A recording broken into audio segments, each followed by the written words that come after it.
Hello guys, welcome back to my channel. Guys, meron na naman akong bago na negosyo guys, na mangga at saka bagoong. Alam mo ang bili-bili niya, at saka yung aking itlog ng pugo guys. Ito itlog siya ng pugo. Meron ako palamig sa may gusto. Ayan, kasi alam nyo guys, ang pagkakaano sa aking inspirasyon sa pagninegosyo, hindi naman kailangan to karera na negosyo.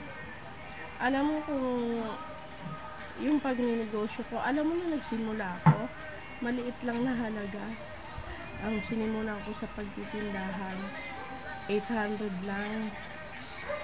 Alam mo yung lumago yung tindahan ko na yun, umabot hanggang sa ako ay yun, hanggang 5 years old pa lang yung ating apo ay anak. Yun na nakapagpaaral sa kanila, napakalaking tulong po sa kanilang pagpapaaral, dahil po ako ay talagang kung ano yung talagang para sa pagninegosyo ay ginagawa ko yun guys. Pero wala akong tao na sasagasaan. Wala akong tao na basta negosyo lang ako ng negosyo. Tinda ko ng tinda kung ano sa yung pwedeng ila ko, mga candy, lahat ko po yung naranasan. Pero napakabait ng Diyos dahil po yan ang aking mga talento sa buhay ko na pagninegosyo. Kahit guys, alam nyo, kahit simpleng gawin ko yan, talagang napakabili. Lahat po, magluto ako ng ulam, ubos din yan kaagad. Kaya kahit na gagawin na ibibenta ko na, hindi ako nakikipagpaligsahan sa negosyo, sa mga tindahan.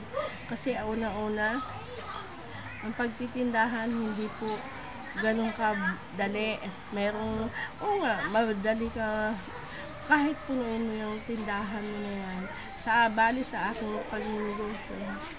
Kabili nga, mango. Ayan guys, mangga. Sana mo pati nila isang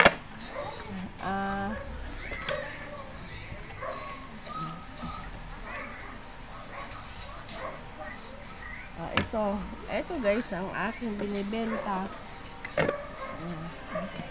na anak buhay, para tayo ay magkakitaan, hindi tayo magugutom, at magkaroon tayo ng mga hindi tayo utang, kundi tayo ay ibangon natin ang sarili natin, at hindi tayo guys na makakaapak ng tao. Ang importante guys, hindi ka magkaroon ng makakaperwisyo ng kapwa mo. Kahit anong gawin mong negosyo, itayo mo dyan, pwede. Basta wala kang nang naapakan na tao, at wala kang na masasabi mo guys na gaya-gaya guys. Oh my God.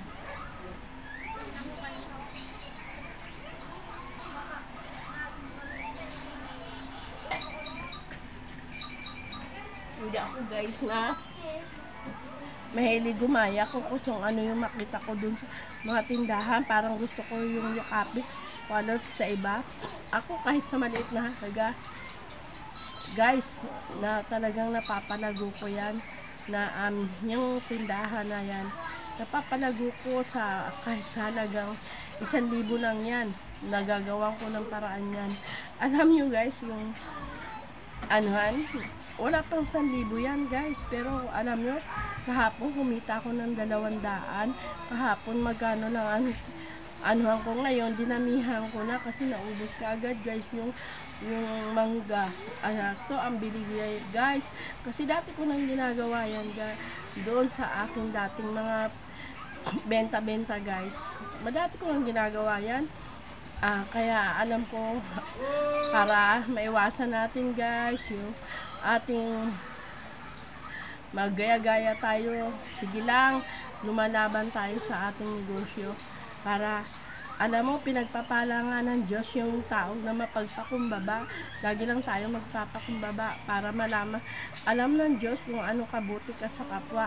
Huwag ka lang tayo guys na pagpapak ng kapwa, yung magkaroon ka ng dahil lang sa mga negosyo mo, ay ikaw ay gusto mo lahat hahatakin mo at gusto mo lahat gagawin mo. Alam mo, maling-mali po yun. Alam mo, basta lagi ko na-inspire, lagi ko sasabihin sa sarili ko, kaya ko rin yan gawin. Ganun po ang ating pagtatayo ng negosyo. Yung hindi ka nakakaapak ng kapwa. Importante po yun. Pero kung lagi kang maganyan, hindi po uunlad ang aming yung negosyo. Sabihin ko sa'yo. Kaya kapag lagi mo ang Panginoon lagi nasa sayo, nasa puso mo, at lagi kong pagpapakumbaba, hindi ka iiwan ng Panginoon. Alam mo, sa aking pagka-experience sa hanap buhay, lagi ko tinatawag si Lord. Magsisimula pa lang ako, kahit 1,500 yan, guys. Kahapon, ang sinimulan ko lang ng mangga, alam mo, nagkakahalaga lang siya ng 100. Kumita ako ng 300.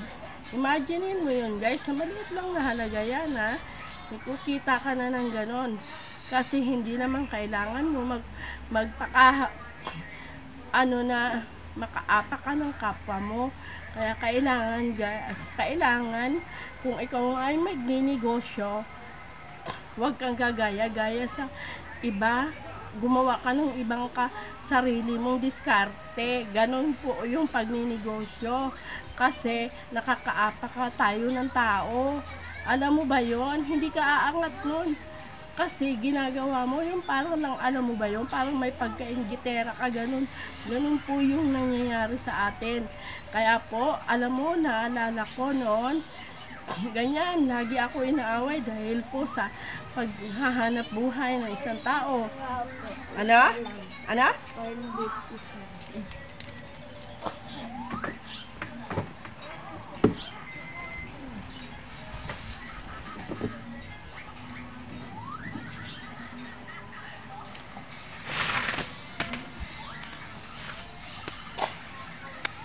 Kasi guys, hindi rin po yun maganda sa atin kapag tayo ay lagi mayroon pagkakaingit sa kapwa. Ganun po yun. Kasi pag nakikita mo yung isang tao na malakas ang hanap buhay, gagawa ka rin ng ibang paraan para hindi ka sa kapwa mo, makaapak ka. Yun dun, guys, ang importante. Kaya guys, nagawa uli ako ng mga dati kong mga ginagawa. Alam mo, napakaliit lang na puhunan niya, pero kumikita ng malaki. Kaya ayun, nagpapasalamat ako at binibiyayaan ako ng Panginoon ng iba't ibang talento. Hindi niya ako iniiwan at pinapababayaan sa aking kalusugan at kaligtasan. At lagi po natin tandaan, huwag po tayong sakim sa sarili natin at sa kapwa. Huwag po tayo gaya-gaya. Gumawa po tayo ng lahat ng diskarte sa buhay natin na wag tayo makakaapak. Yun ang importante doon. Kaya sa ating po, tayo may negosyo, lagi po natin tatandaan,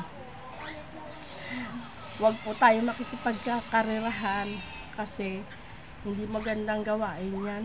Yan po, bye bye guys.